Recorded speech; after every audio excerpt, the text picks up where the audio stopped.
नमस्कार, स्वागत है आप सभी का एशियन न्यूज पर। मैं हूं शाहीन खान। नजर डालते हैं खबरों पर। उत्तराखंड में आज से यूसीसी लागू होने पर छत्तीसगढ़ के उप मुख्यमंत्री अरुण साव ने कहा कि उत्तराखंड यूसीसी लागू करने वाला देश का पहला राज्य बनने जा रहा है।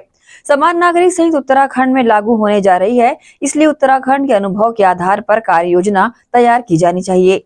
देखिए, पूरे जिस प्रकार से आज लोगों का अभिमत आ रहा है, जिस प्रकार से देश का पहला राज्य उत्तराखंड बनने जा रहा है समान नागरिक संहिता लागू करने की दिशा में, तो निश्चित रूप से उत्तराखंड से अनुभव के आधार पर आगे उसकी कार्य योजना निश्चित रूप से बननी चाहिए। उप मुख्यमंत्री विजय शर्मा ने 76वें गणतंत्र दिवस के अवसर पर रविवार को लालबाग मैदान जगदलपुर में राष्ट्रीय ध्वज फहराया।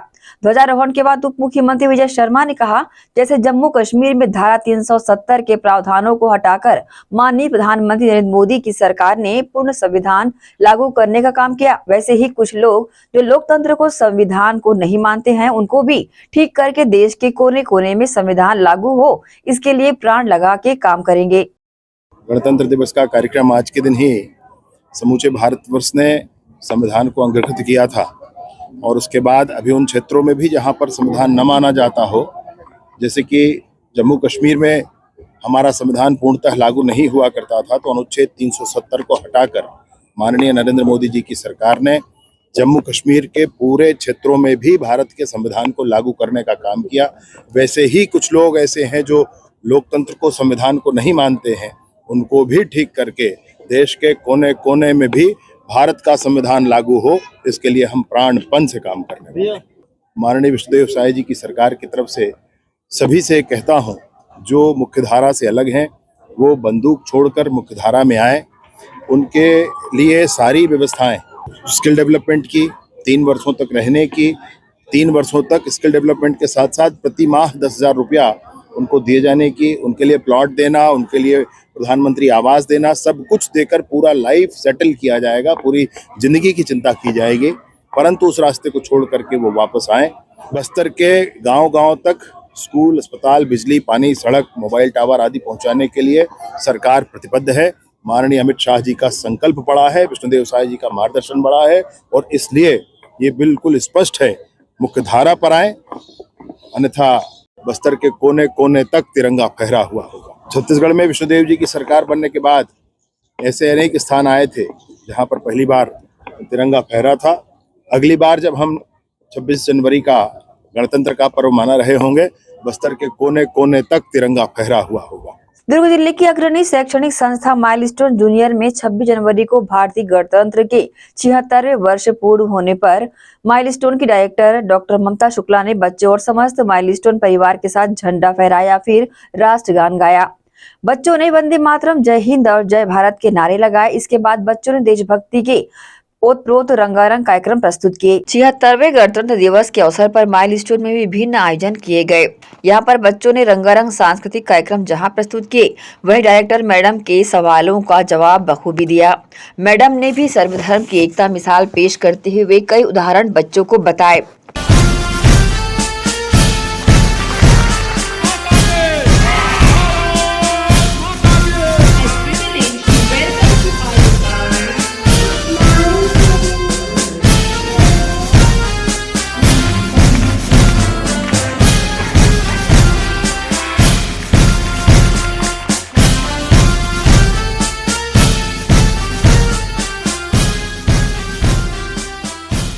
इस दौरान शिक्षकगण व बच्चों के पालक मौजूद रहे।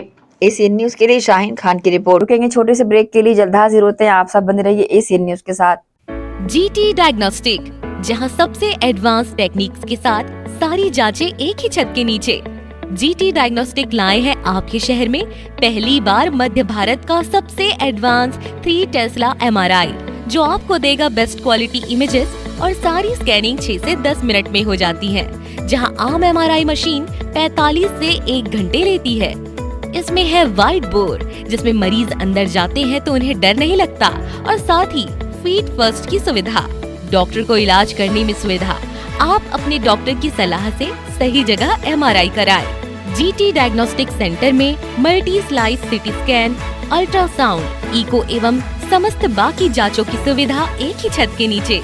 जीटी डायग्नोस्टिक में 24 घंटे सुविधा, स्वच्छ वातावरण एवं waiting area, qualified doctors, trained staffs.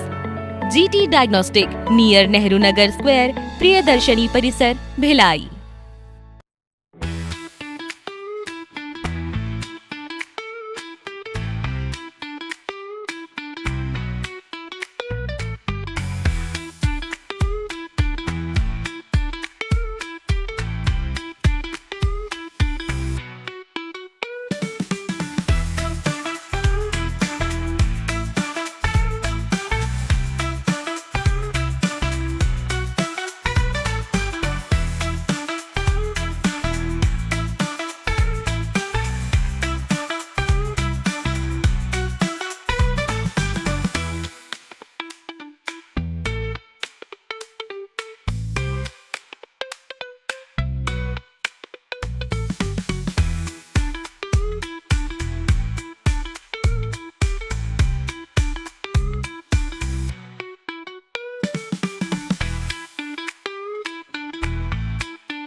Break के बाद आपका स्वागत है। नगरीय निकाय चुनाव में टिकट वितरण को लेकर कांग्रेस में फिर असंतोष सामने आया है। टिकट वितरण के लिए चल रही बैठक के दौरान रविवार की आधी रात कांग्रेस भवन में हंगामा खड़ा हो गया। कार्यकर्ता खुलेआम अश्लील गाली देते नजर आए। इसे लेकर उप मुख्यमंत्री अरुण साव ने कांग्रेस पर निशाना साधते हुए कहा कि कल जिस प्रकार का मंजर प्रदेश कांग्रेस कार्यालय में पूरे प्रदेश ने देखा है कि किस प्रकार से गाली गलौज हुई है, किस प्रकार से कांग्रेस कार्यकर्ताओं में आक्रोश दिखा, वो बताता है कि कांग्रेस में किस प्रकार की लड़ाइयां चल रही है।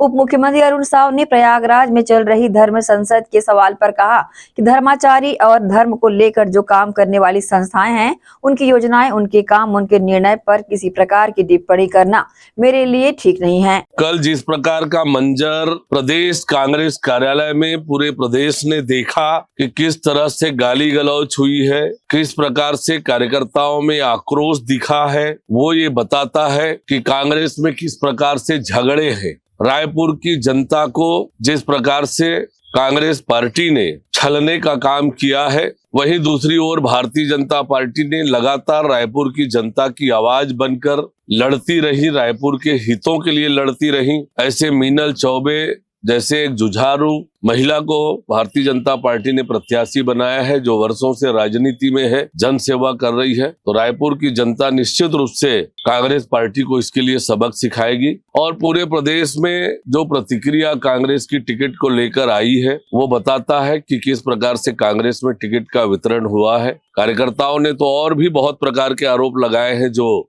आप लोगों के सामने है, और इसलिए कांग्रेस पार्टी पहले से ही हार मान चुकी है। नगरीय निकायों की जनता तो तैयार ही बैठी है कांग्रेस पार्टी को घर बिठाने के लिए। 5 साल में जो दुर्दशा कांग्रेस की सरकार में नगरीय निकायों का हुआ, शहर की जनता ने ठान के रखा है कि इस निकाय के चुनाव में सभी जगह भारतीय जनता पार्टी को समर्थन देने का, भारतीय जनता पार्टी को जिताने का। समग्र रूप से विचार करके प्रत्याशियों का चयन होता है। समग्र रूप से भारतीय जनता पार्टी ने सशक्त और मजबूत प्रत्याशी चुनाव के मैदान में उतारे हैं।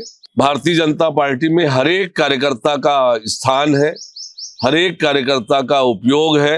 अलग अलग समय में अलग अलग कार्यकर्ताओं के अलग अलग प्रकार के उपयोग पार्टी करती है। किसी को संगठन में, किसी को चुनाव में उपयोग करती है। सभी कार्यकर्ताओं का समान रूप से महत्व भारतीय जनता पार्टी में है। ये बार बार साबित हुआ है, बार बार दिखा है। कैसे हमने रायगढ़ में अपने महापौर पद के प्रत्याशी जीववर्धन सिंह चौहान को, जो चाय का ठेला चलाता है, चाय का दुकान चलाता है, गरीब परिवार से आता है, ऐसे भी प्रत्याशी हमने उतारे हैं। बहुत सहज सामान्य कार्यकर्ताओं को जो लगातार जनता के लिए काम करते हैं, जनता के बीच रहते हैं। और इसलिए भारतीय जनता पार्टी ने समाज के सभी वर्ग का ध्यान में रखते हुए प्रत्याशियों का चयन किया है। और निश्चित रूप से पूरे छत्तीसगढ़ में कमल खिलेगा। हमारे नगरीय निकाय तेज गति से विकास की दिशा में आगे बढ़ेंगे। देखिए, धर्माचार्य और धर्म के लेकर जो काम करने वाली संस्थाएं हैं, उनकी योजनाएं, उनके काम, उनके निर्णय पर किसी तरह की टिप्पणी करना मेरे लिए ठीक नहीं है। पर आज जिस प्रकार से पिछले कुछ वर्षों में सनातन स्थापित हुआ है, पुनर्जागरण हुआ है सनातन का, दुनिया में सनातन का डंका बजा है, तो ये निश्चित रूप से सनातन को लेकर चारों तरफ सकारात्मक संदेश है। धर्म संसद है, वहां पर वो क्या निर्णय करेंगे, क्या उनका अभिमत है, उस पर किसी तरह का टिप्पणी करना मेरे लिए वाजिब नहीं है। लेकिन मैंने जैसे कहा कि पिछले कुछ वर्षों में सनातन फिर से अपने पुराने स्वरूप में आ रहा है, और सनातन ही हमारी परंपरा, हमारी संस्कृति का हिस्सा है।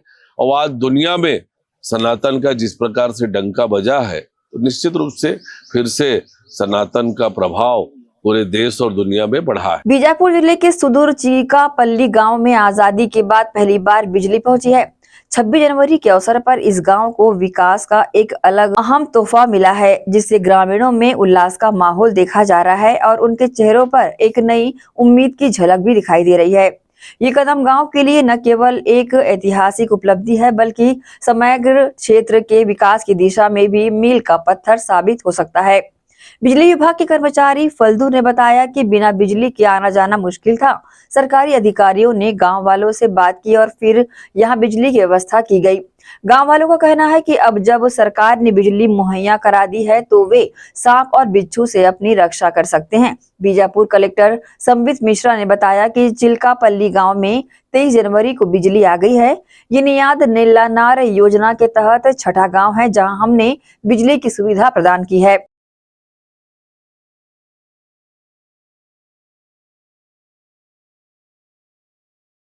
यहाँ बहुत मुश्किल हो रहा था सर आने जाने के लिए भी। अभी तो सरकार द्वारा भी बिजली ये शासन द्वारा भी यहाँ दिए हैं, तो बहुत अच्छा। गांव वाले मिलजुल के फिर बात करके फिर यहाँ आए। फिर उसके बाद गांव वाले बोले बिजली चाहिए बोल के, अभी बिजली चालू हो गया तो बहुत अच्छा है बोल के यहाँ गाँव वाले हमको बोलते हैं हमेशा बिजली रहे। सांप बिच्छू से पहले आता था, अभी सांप बिच्छू से दूर हो जाएगा, उजेला आ गया तो अच्छा है बोलते हैं। पहुँचाने के लिए वही गांव वाले से मिल के बात करके फिर इधर लाए सर। बिजली पहुँचाने में लगा सर 3-4 महीना। 3-4 महीने जी, तब जाके आज तक चालू हो गया। क्या नाम है दीदी? हेमलता कुंदन। कौन सा गांव के हो? चिल्कापल्ली। पहले यहाँ बिजली था क्या? नहीं था, अब आ गया? अभी आया तो आज चाहिए। टीवी लेके समाचार वगैरह देखना और रात के खाना सब्जी बनाते समय थोड़ा उजाला और बाहर निकालने के लिए भी अभी उजाला है तो क्या डर लगेगा। मतलब गांव में खुशी है बिजली आया तो। ये आपका करिश्मा सोडी, ये कौन सा गांव है? चिल्कापल्ली। पहले बिजली था यहाँ? पहले बिजली नहीं था, पहले ऐसे आग से चिमनी से ऐसा जला के रहते थे। अभी तो लाइट आया, अच्छा है। खाना बनाने के लिए भी ठीक है, बच्चे लोगों के लिए भी, पढ़ाने के लिए रात में उजेला भी अच्छा है, अंदर बाहर के लिए। तो लाइट आया तो ठीक हो गया। हाँ। तो कीड़ा मकोड़ा घूमता था रात में यहाँ गांव में पूरा? घूमता ही है, रात में घूमता है, अभी उजेला है, अच्छा है। और टीवी भी देखने के लिए अच्छा है। जी, बहुत खुशी की बात है कि चिल्कापल्ली गांव में अभी हाल ही में विद्युतीकरण हुआ है। 23 जनवरी को वहां पे चार्ज हुआ है और यह नियंत्रण नगर योजना के अंतर्गत 6वां गांव है जहां पे हम विद्युतीकरण कर चुके हैं कंप्लीट। और हमें उम्मीद है कि आगे के कुछ महीनों में जल्दी से जल्दी और भी ऐसी इस तरीके से क्रमबद्ध तरीके से हर गांव को हम लोग विद्युतीकृत करेंगे। एक और छोटे से ब्रेक के लिए जल्द हाजिर होते हैं। आप सब बने रहिए एशियन न्यूज के साथ। जीटी डायग्नोस्टिक, जहां सबसे एडवांस टेक्निक्स के साथ सारी जांचें एक ही छत के नीचे। जीटी डायग्नोस्टिक लाए हैं आपके शहर में पहली बार मध्य भारत का सबसे एडवांस 3 टेस्ला MRI, जो आपको देगा बेस्ट क्वालिटी इमेजेस और सारी स्कैनिंग 6 से 10 मिनट में हो जाती है, जहां आम MRI मशीन 45 से 1 घंटे लेती है। इसमें है वाइट बोर्ड, जिसमें मरीज अंदर जाते हैं तो उन्हें डर नहीं लगता, और साथ ही फीट फर्स्ट की सुविधा, डॉक्टर को इलाज करने में सुविधा। आप अपने डॉक्टर की सलाह से सही जगह MRI कराएं। जीटी डायग्नोस्टिक सेंटर में multi slice CT scan, ultrasound, echo एवं समस्त बाकी जांचों की सुविधा एक ही छत के नीचे। जीटी डायग्नोस्टिक में 24 घंटे सुविधा, स्वच्छ वातावरण एवं waiting area, qualified doctors, trained staffs. GT diagnostic, near Nehru Nagar square, Priyadarshini परिसर, भिलाई। श्री शंकराचार्य प्रोफेशनल यूनिवर्सिटी जुनवानी, जी हाँ, सत्र 2024-25 के लिए प्रवेश प्रक्रिया प्रारंभ है। डिप्लोमा इन फार्मेसी एवं बैचलर ऑफ फार्मेसी के लिए प्रवेश प्रारंभ है। बिना PPHD दिए सीधा प्रवेश। इतना ही नहीं, 10वीं और 12वीं में गणित और विज्ञान के छात्रों के लिए सुनहरा अवसर है। सीमित समय, सीमित सीटें। अगर है सपनों को पूरा करना तो भरना होगा ऊंची उड़ान। जल्दी करें, प्रवेश प्रारंभ है। प्रेजेंटली शंकराचार्य ग्रुप के अंदर 4 फार्मेसी कॉलेजेस हैं। इन चारों फार्मेसी कॉलेजेस में diploma in pharmacy and bachelor of pharmacy की कोर्सेज रन होती हैं। साथ में masters in pharmacy and PhD की कोर्सेज भी हम ऑफर करते हैं। शंकराचार्य प्रोफेशनल यूनिवर्सिटी के अंडर ये चारों कॉलेज एफिलिएटेड हैं and most importantly pharmacy council of India ने चारों कॉलेजेस को अनुमोदन दिया है। जैसे कि आप जानते हैं, Shankaracharya group is famous for its infrastructure, its faculty, its students group, and in every aspect we are on top as from 2008. So in this year also, अगर आप चाहते हैं कि आप 12th के बाद साइंस में आपके भविष्य बनाना चाहते हैं तो शंकराचार्य प्रोफेशनल यूनिवर्सिटी में एक बार जरूर आए। फार्मेसी कोर्स में अभी डायरेक्ट एडमिशन 12th की % बेसिस पे दिया जा रहा है, तो जल्द से जल्द संपर्क करें। तो एडमिशन हेतु जल्दी करें। Shri Shankaracharya professional university Junwani, Bhilai, Chhattisgarh. संपर्क करें 9977258200।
ब्रेक के बाद एक बार फिर से आप सभी का स्वागत है।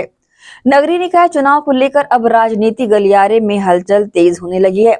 इसी के साथ बड़ी जद्दोजहद के बाद टिकट मिले प्रत्याशियों ने कलेक्ट्रेट पहुंचकर अपनी उम्मीदवारी दाखिल की। इस दौरान भाजपा से अलका बागमार और कांग्रेस से प्रेमलता साहू ने अपना पहला नामांकन जमा किया। दुर्ग शहर में नगरीय निकाय चुनाव को लेकर अब हलचल नजर आने लगी है, जिसको लेकर अब सभी प्रत्याशियों में अपनी उम्मीदवारी करने, नामांकन दाखिल करने दुर्ग कलेक्ट्रेट का रुख कर रहे हैं।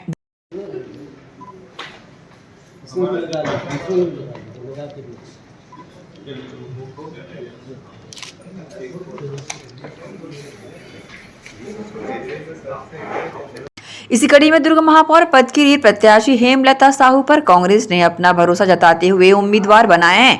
वहीं काफी जद्दोजहद के बाद भाजपा ने अलका बागमार पर विश्वास जताते हुए अपना प्रत्याशी बनाया है।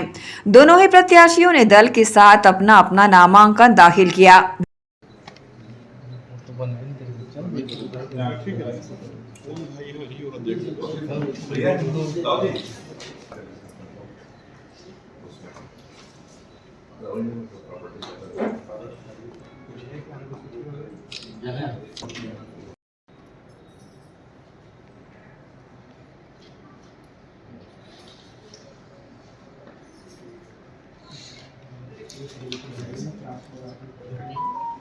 बता दें, दुर्ग नगर निगम के महापौर प्रत्याशियों की कांग्रेस और भाजपा दोनों ही पार्टियों ने घोषणा कर दी है, जिसको लेकर आज दोनों ही प्रत्याशियों ने दुर्ग निर्वाचन कार्यालय पहुंचकर नामांकन दाखिल किया। इस दौरान शहर के 60 वार्डों में अपनी उम्मीदवारी जताते हुए पार्षद पद के लिए भी बढ़ चढ़कर आवेदन यहां पर जमा किए गए। बड़ी संख्या में उम्मीदवारों की भीड़ यहां दुर्ग कलेक्ट्रेट में नजर आई। इस दौरान दोनों ही पार्टियों के महापौर प्रत्याशियों ने नामांकन फॉर्म जमा करने से पहले आपस में गले मिलकर एक दूसरे को बधाइयां दी। इस दृश्य को देख आसपास खड़े लोगों ने भी अपना विश्वास जताया। इस अवसर पर भाजपा प्रत्याशी अलका बागमार और कांग्रेस प्रत्याशी हेमलता साहू ने प्रतिक्रिया दी। जैसे कि मैंने सभी का सबसे पहले तो धन्यवाद ही करूंगी कि उन्होंने मुझ पर इतना बड़ा विश्वास किया। हमारे प्रदेश के मुख्यमंत्री, हमारे प्रदेश के अध्यक्ष, हमारे संगठन के जामवाल जी, हमारे माननीय पवन साय जी, हमारे पूर्व मुख्यमंत्री डॉक्टर साहब, हमारे सांसद माननीय विजय बघेल जी, हमारे विधायक माननीय गजेंद्र भैया, माननीय ललित चंद्राकर जी, हमारे जिला के वर्तमान अध्यक्ष और हमारे प्रभारी और एक एक कार्यकर्ता, हमारे पूरा दुर्ग शहर के एक एक कार्यकर्ता के मैं सादर धन्यवाद करूं कि उन्होंने मुझ पर विश्वास करे। कॉलोनियों का नियमितीकरण, जो अवैध कॉलोनी है उसका नियमितीकरण, ताकि निगम का भी आय बढ़े और कॉलोनी को भी सुविधा मिले। दूसरा है जो शहर का गंदा पानी नालियों के थ्रू नदी में जाता है, उसके लिए मैं मांग करूंगी कि वो वाटर ट्रीटमेंट प्लांट बने एक।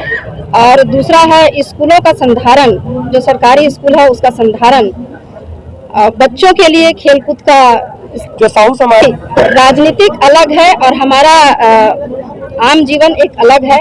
हमारा अच्छा संबंध है और राजनीतिक जीवन से देखा जाए तो जैसा हमारा संगठन का, जैसे हमारे शीर्ष नेतृत्व का जो भी आदेश रहेगा हम उसी हिसाब से काम करेंगे। मेरे वरिष्ठ जनों को जो कांग्रेस के वरिष्ठ जन है, जो मुझ पर विश्वास जताया है, मुझे प्रत्याशी के रूप में कांग्रेस पार्टी ने उम्मीदवार बनाया है, उस पर मैं खड़ा उतरने की कोशिश करूंगी। देखिए, मैं 2 बार की पार्षद, अपने वार्ड से 2 बार की पार्षद हूँ। मेरे वार्ड में 25-26 करोड़ का काम इसे 10 साल में करवा चुकी हूँ और जो जनता की मूलभूत सुविधाएं है उनके अनुरूप ही कार्य करूंगी। बहरहाल इस चुनाव में भाजपा ने जहां अलका बागमार को प्रत्याशी बनाया है और दबदबा दिखाया है, तो वहीं दूसरी ओर कांग्रेस ने हेमलता साहू को प्रत्याशी बनाकर मैदान में उतारा है। अब देखना होगा कि किस तरह से दोनों उम्मीदवार शहर की जनता का मत पाने की जुगत लगाते हैं और कितने कामयाब होते हैं। ACN न्यूज के लिए नसीम फारूकी की report. Nehru Nagar Anjora bypass road स्थित हेरिटेज इंटरनेशनल पब्लिक स्कूल में रविवार को 76वां गणतंत्र दिवस हर्षोल्लास के साथ मनाया गया। हेरिटेज इंटरनेशनल पब्लिक स्कूल के स्थानीय प्रबंधन द्वारा ध्वजारोहण किया गया। राष्ट्रगान के पश्चात छात्र छात्राओं ने सांस्कृतिक कार्यक्रमों की प्रस्तुतियां दी। छत्तीसगढ़ में नगरीय निकाय चुनाव के लिए भाजपा और कांग्रेस ने अपने अपने अधिकृत प्रत्याशियों की घोषणा कर दी है। इसी के साथ नामांकन प्रक्रिया भी प्रारंभ हो चुकी है। नगरीय निकाय चुनाव को लेकर भारतीय जनता पार्टी द्वारा की जा रही तैयारियों को लेकर भाजपा के प्रदेश प्रवक्ता केएस चौहान ने ACN न्यूज से खास बातचीत की है। आइए देखते हैं भाजपा प्रदेश प्रवक्ता केएस चौहान से हुई बातचीत के खास अंश। नमस्कार दर्शकों, स्वागत है आप सभी का। दौर हो चुनाव का और चुनावी चर्चा ना हो, ऐसा हो नहीं सकता। जी हाँ, चुनावी चर्चा लगातार जारी हो चुकी है और एशियन न्यूज भी लगातार आपको चुनाव से संबंधित खबरें दे रहा है, जो भी जानकारियां हैं उपलब्ध करा रहा है। तो इसी कड़ी में आज हमारे स्टूडियो में चुनावी चर्चा के लिए के चौहान, भारतीय जनता पार्टी प्रदेश प्रवक्ता हाजिर हुए हैं। उनसे चंद सवाल हम चुनाव को लेकर, नगरीय निकाय चुनाव को लेकर करेंगे। तो सर, सबसे पहले आपका स्वागत है हमारे साथ। बताएंगे, मैं जानना चाहती हूँ कि भाजपा द्वारा जो निकाय चुनाव को अधिकृत प्रत्याशी की घोषणा हो चुकी है, लेकिन कुछ निकाय क्षेत्रों में विरोध के स्वर जो हैं वो उठ रहे हैं। जैसे कि बीजापुर में महिला मोर्चा ने चुनाव का बहिष्कार कर दिया। ये एक बड़ा मुद्दा है, इसके लिए आप क्या कहना चाहेंगे? देखिए, हर एक की अपेक्षाएं रहती हैं। टिकट वितरण के लिए हर कोई भी चुनाव ले लीजिए, छोटे से छोटा, बड़े से बड़ा, हर एक की किसी न किसी की रहती है। लेकिन उसके बाद सभी लोग कोशिश करते हैं। उसके बाद जब टिकट वितरण हो जाता है तो भारतीय जनता पार्टी के कार्यकर्ता फिर से कोशिश करते हैं, लेकिन जिसको टिकट मिली है उसको जिताने के लिए। तो जो अगर मेरे को तो ऐसा कुछ ध्यान में नहीं है कि विरोध हो रहा है। अगर विरोध हो भी रहा है तो वो विरोध नहीं होगा। हाँ ठीक है, अपनी मांग के लिए इंसान अब अपनी आवाज़ ऊंची जरूर करता है, लेकिन भारतीय जनता पार्टी का विरोध नहीं है, भारतीय जनता पार्टी के विचारधारा का विरोध नहीं है। तो ये सब चीज़ें चालू होंगी और वो संगठनात्मक हिसाब से ठीक भी हो जाएगी। चुनाव की बात हो और ईवीएम मशीन का जिक्र ना हो, ये नहीं हो सकता। हाँ। लगातार कांग्रेस जो है ईवीएम मशीन को लेकर अपने आवाज से तल्ख करी है। और जैसा कि ये भी था कि चुनाव जो नगरीय निकाय होंगे वो ईवीएम से नहीं बल्कि बैलेट पेपर से होंगे, लेकिन भाजपा ने ये फार्मूला ही चेंज कर दिया और घोषणा की कि ईवीएम मशीन से होंगे। इसको लेकर कांग्रेस में 2014 में हम जाएं, 2014 में ईवीएम मशीन थी क्या? मतलब ईवीएम मशीन थी, लेकिन ईवीएम मशीन का 2000 का चुनाव भारतीय जनता पार्टी ने जीता। उसके पहले ईवीएम मशीन नहीं थी, उसके पहले भी यूपीए की सरकार ने जीतते रहे। उसके बाद भी जब दूसरे चुनाव होते हैं तो उसमें भी जीता गया। 2018 में हम देखें तो राजस्थान, मध्य प्रदेश और छत्तीसगढ़ में एक साथ यूपीए की और कांग्रेस की जीत हुई। तो और उसके 5 महीने के बाद फिर से उनका सुपड़ा साफ हो गया, 70 में से सिर्फ 3 सीटें उनको मिली। तो ऐसा नहीं बोल सकते कि ईवीएम का जादू जो है कुछ में चलेगा, कुछ में नहीं चलेगा, आज चलेगा कल नहीं चलेगा, ऐसा नहीं होता। तो और दूसरी बात ये है, सबसे मेन बात, टेक्निकल बात ये है कि ईवीएम मशीन इंटरनेट से कनेक्ट नहीं, तो उसको हैक करना वो पॉसिबल नहीं है।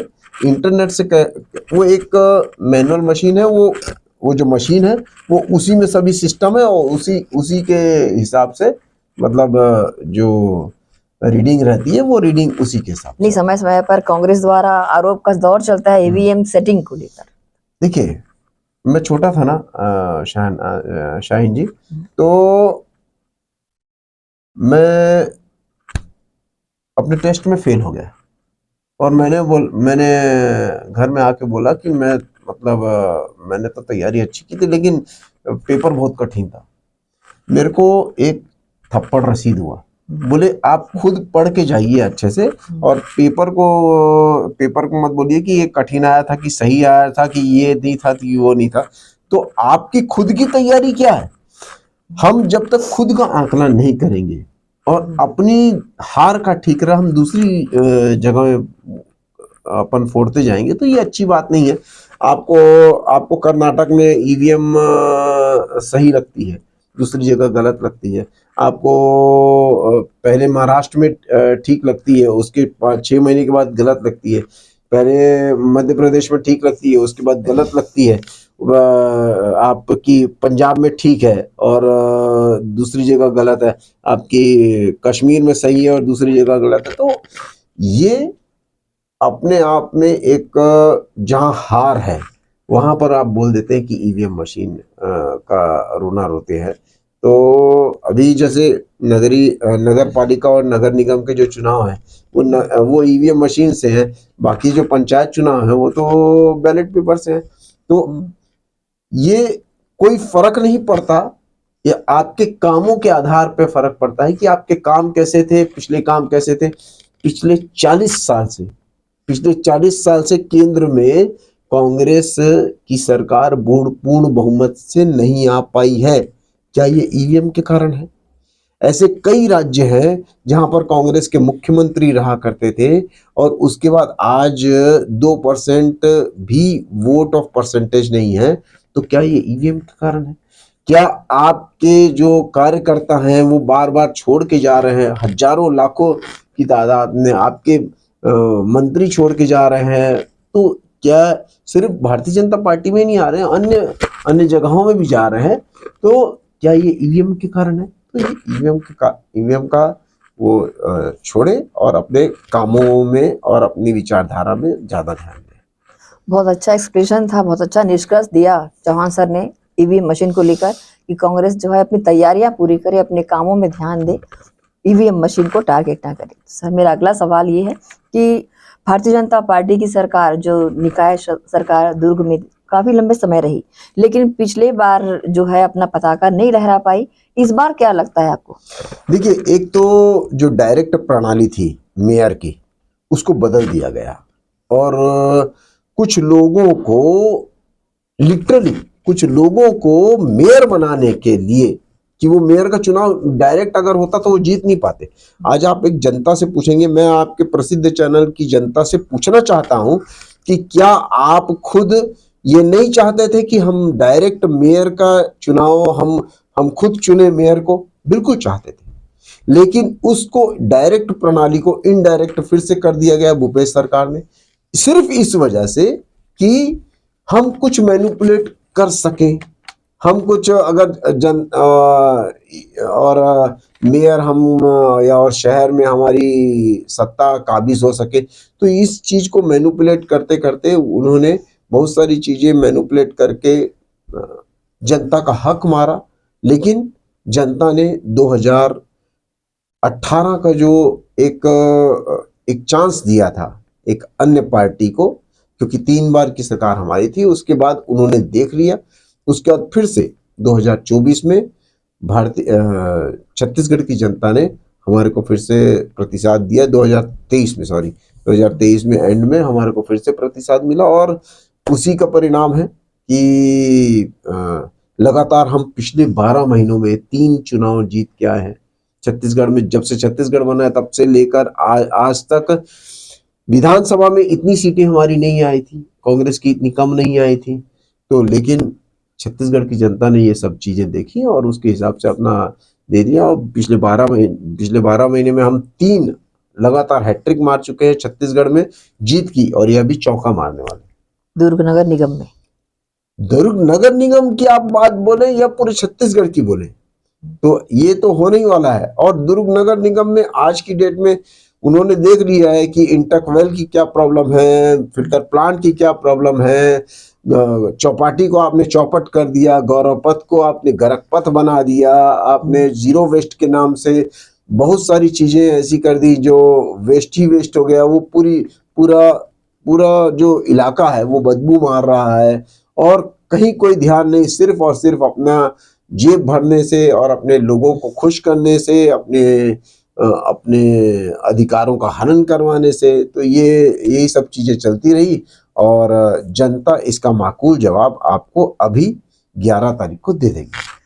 दुर्ग नगर निगम की बात करें तो बाघ हमारे मैडम का चयन प्रत्याशी बनी है। वो दोनों ही अपने पत्ते खुलने में काफी समय लगा दिए। फाइनली कांग्रेस का तो अभी भी संशय की स्थिति है। दुर्ग नगर निगम के लिए जो बाघ हमारे प्रत्याशी हैं, नाम अलका बाघ हमारे, उनके लिए बताएंगे कि उनका कार्य प्रणाली कैसी रही है और जो दुर्ग शहर सरकार है उनको कितना अपना प्रतिसाद देगी। विगत कई वर्षों से हमारी अलका दीदी छोटे से छोटे कार्य से और बहुत ही छोटे कार्यकर्ता से उन्होंने अपनी शुरुआत की और उसके बाद पार्षद भी रही हैं। सफल पार्षद का उन्होंने कार्यकाल भी पूर्ण किया है। उसके बाद संगठन के कार्य में लगातार रही, बेटी पढ़ाओ बेटी बचाओ के जिला संयोजक रही, उसके बाद जिला उपाध्यक्ष रही अभी भारतीय जनता पार्टी की। तो संगठन ये देखता है, पार्टी ये देखती है कि कौन कार्य कर रहा है और किसको चांस मिलना चाहिए और किसको आगे बढ़ाना चाहिए, कौन जनता की ज़्यादा से ज़्यादा सेवा कर सकता है, कौन जनता के द्वारा कौन जनता के लिए बहुत ज़्यादा निष्ठावान से कार्य कर सकता है भारतीय जनता पार्टी के द्वारा। तो ये संगठन का एक कलेक्टिव डिसीजन था और संगठन ने बहुत ही अच्छी प्रत्याशी, एक कार्यकर्ता और एक कार्यकर्ता में ऊर्जा लाने वाली प्रत्याशी को चयनित किया है, जिससे कार्यकर्ताओं में बहुत ज्यादा हर्ष है। संगठन की अगर बात कर रहे हैं तो पार्टी में कई गुटबाजियां भी दिखती है। हम फील्ड पे रहते हैं, हमें साफ नजर भी आती है, हालांकि सामने से कोई न बोलता न पूछता है। आपकी क्या प्रतिक्रिया रहेगी गुटबाजी को लेकर? देखिए, भारतीय जनता पार्टी में आप ये जरूर बोल सकते हैं कि जहां पर भी परिवार रहता है वहां पर थोड़ी बहुत भेद हो सकते हैं, लेकिन मतभेद नहीं। मतभेद हो सकते हैं, बिल्कुल हो सकते हैं। एक हम दो परिवार के एक परिवार में 3-4 लोग रहते हैं, उसमें भी थोड़े से मतभेद हो जाते हैं, लेकिन मतभेद नहीं होते हैं। आखिरकार हम सभी एक ही विचारधारा से जुड़े हुए हैं और आप देखेंगे कि आपने पहले भी देखा हुआ है कि भारतीय जनता पार्टी एक अनुशासनात्मक पार्टी है और उसके हिसाब से ही उनके पदाधिकारी कार्यकर्ता सभी कार्य करते हैं। हाँ, अपने अपने दावे पेश करना एक अलग बात है, लेकिन उस चीज को जब पूर्ण हो जाता है तो फिर हम उस पे लग जाते हैं। जैसे मान लीजिए कि जैसे कोई मिट्टी है, मिट्टी को पहले हम कूटते हैं, फिर मतलब पानी भी डालते हैं, कभी कभी मिट्टी के ऊपर आ भी जाते हैं, फिर जब वो मिट्टी मूर्ति बन जाती है तो हम नतमस्तक हो जाते हैं। तो ऐसे ही भारतीय जनता पार्टी है, सभी अपने अपने दावे लगाएंगे, सभी अपने अपने प्रयास करेंगे, लेकिन जब मूर्ति बन गई तो हम सब नतमस्तक रहते हैं। बहुत अच्छा एग्जाम्पल, उदाहरण था। एक सवाल है, टिकट वितरण को लेकर रविवार की रात जो है वो कांग्रेस कार्यालय रायपुर में टिकट बेचने का आरोप लगाकर कांग्रेस के कार्यकर्ताओं ने हंगामा किया। आप क्या कहना चाहेंगे? देखिए, आज कांग्रेस की हालत इतनी ज्यादा खराब है कि आपको ये सोच के भी ताज्जुब होगा कि कांग्रेस जैसी पार्टी जिसने 400 सीटें केंद्र में लाई थी, एक बार मतलब इतना वर्चस्व था, और वो कांग्रेस की आज ये हालत है। वो इसलिए कि मतलब 5-6 वार्डों में उनके पास प्रत्याशी खड़े करने के लिए नहीं था। शहर सरकार के लिए, शहर सरकार में 5-6 वार्डों में उनके पास खड़े करने के लिए नहीं था। 2-3-4 प्रत्याशी तो इनके जो निर्दलीय लड़ रहे हैं, लेकिन बोले कांग्रेस से नहीं लड़ेंगे। उसके बाद कि कुछ वार्डों में ऐसा हो रहा है कि मतलब बहुत ज्यादा रस्साकशी हो रही है। रस्साकशी होती है, लेकिन